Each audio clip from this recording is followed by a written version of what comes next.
Virat Kohli crease पर खड़े थे, लेकिन उनके चेहरे पर वह पुरानी जानी पहचानी गंभीरता लौट चुकी थी। स्कोर बोर्ड पर रन तेजी से बदल रहे थे, लेकिन भारतीय ड्रेसिंग रूम में सन्नाटा पसरा हुआ था, क्योंकि टीम इंडिया को 338 रन का विशाल लक्ष्य हासिल करना था और शुरुआती झटकों ने मैच को एकतरफा बना दिया था। इससे पहले होलकर स्टेडियम में कप्तान शुभमन गिल ने टॉस जीतकर पहले गेंदबाजी का फैसला किया था, लेकिन न्यूजीलैंड की टीम ने हालात को अपने पक्ष में मोड़ दिया। हालांकि शुरुआत भारत के लिए शानदार रही। अर्शदीप सिंह और हर्षित राणा ने मिलकर सिर्फ 58 रन पर न्यूजीलैंड के 3 अहम विकेट गिरा दिए और ऐसा लगने लगा कि मेहमान टीम बड़ा स्कोर नहीं बना पाएगी। लेकिन इसके बाद डेरिल मिचेल और ग्लेन फिलिप्स ने पारी को संभाल लिया। दोनों ने भारतीय गेंदबाजों पर दबाव बनाते हुए शतक जड़े और न्यूजीलैंड की टीम को 337 रन के मजबूत स्कोर तक पहुंचा दिया। 338 रन के लक्ष्य का पीछा करने उतरी भारतीय टीम को जोरदार शुरुआत की जरूरत थी, लेकिन हालात इसके उलट हो गए। रोहित शर्मा, शुभमन गिल, श्रेयस अय्यर और केएल राहुल जैसे अनुभवी बल्लेबाज सिर्फ 71 रन के भीतर पवेलियन लौट गए। होलकर स्टेडियम में मौजूद दर्शकों की आवाज धीमी पड़ गई और न्यूजीलैंड का पलड़ा भारी दिखने लगा। लेकिन यहीं से विराट कोहली ने मोर्चा संभाला। उन्होंने साफ कर दिया था कि यह मैच आसान नहीं छोड़ा जाएगा, चाहे सामने नीतीश कुमार रेड्डी हो या फिर रविंद्र जडेजा। विराट ने हर साझेदारी को आखिरी ओवर तक ले जाने का इरादा बना लिया था। रन गति बढ़ती गई, दबाव बदलता गया और मैच धीरे धीरे उस मोड़ पर पहुंच गया जहां हर गेंद पर सांसें थमने लगी।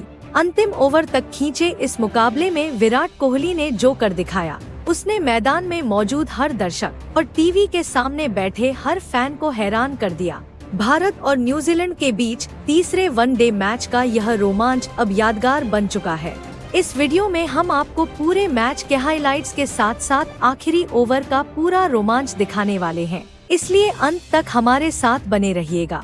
लेकिन उससे पहले अगर आप भी विराट कोहली को एक बेहतरीन बल्लेबाज मानते हैं तो वीडियो को लाइक कीजिए और कमेंट में बताइए आपके हिसाब से रोहित शर्मा और विराट कोहली में से कौन महान बल्लेबाज है। अब चलिए शुरू करते हैं। इंदौर के होलकर स्टेडियम में खेला गया न्यूजीलैंड बनाम भारत का तीसरा वनडे मुकाबला क्रिकेट इतिहास की उन चुनिंदा पारियों में दर्ज हो गया, जहां मैच ने हर ओवर के साथ करवट बदली और अंत तक दर्शकों को सांस रोकने पर मजबूर कर दिया।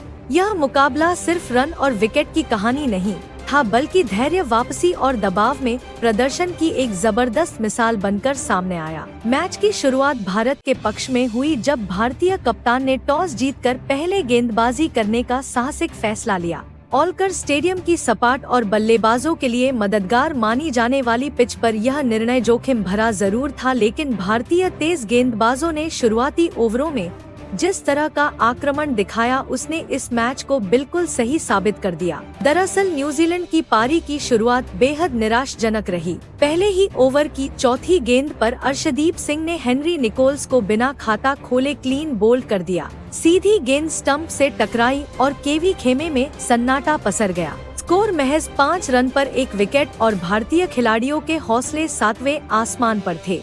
इस शुरुआती झटके से न्यूजीलैंड संभल भी नहीं पाया था कि अगली गेंद में एक और बड़ा झटका लगा। हर्षित राणा की सटीक और उछाल लेती गेंद पर डवोन कोवे ने ड्राइव खेलने की कोशिश की, लेकिन गेंद सीधे स्लिप में खड़े रोहित शर्मा के हाथों में चली गई। कौन सिर्फ 5 रन बनाकर पवेलियन लौट गए और स्कोर हो गया 5 रन पर 2 विकेट। होलकर स्टेडियम में मौजूद भारतीय दर्शक जश्न में डूब गए थे। हालांकि इसके बाद विल यंग ने कुछ हद तक पारी को संभालने की कोशिश की। उन्होंने संयम के साथ बल्लेबाजी करते हुए रन भी जोड़े, लेकिन जैसे ही वह लय में आने लगे, रविंद्र जडेजा ने फील्डिंग में कमाल कर दिखाया। पॉइंट पर जडेजा ने बिजली की फुर्ती दिखाते हुए एक और शानदार कैच लपका और विल यंग की 30 रन की पारी का अंत कर दिया।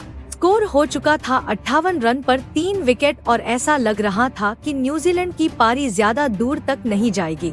लेकिन दोस्तों, यहीं से मैच की कहानी में जबरदस्त मोड़ आया। क्रीज पर आए डेरिल मिचेल और दूसरे छोर पर मौजूद ग्लेन फिलिप्स ने हालात को पूरी तरह पलट दिया। दोनों ने न सिर्फ विकेट गिरने का सिलसिला रोका, बल्कि भारतीय गेंदबाजों पर दबाव बनाना शुरू कर दिया। जहां रोहित शर्मा और शुभमन गिल ने शुरुआत अच्छी कर दी थी, लेकिन दोस्तों रोहित शर्मा का एक बार फिर से अच्छी शुरुआत के बाद विकेट गिरा दिया जाकारी फ्लॉक्स ने और दोस्तों यहां पर 11 रन बनाकर जैसे ही रोहित शर्मा आउट हुए, फिर विराट कोहली और शुभमन गिल ने पारी को संभाला। लेकिन गिल भी यहां पर अच्छी शुरुआत के बावजूद 23 रन बनाकर आउट हो गए और यही कारण था कि भारत की टीम इस मुकाबले में बैकफुट पर जा चुकी थी।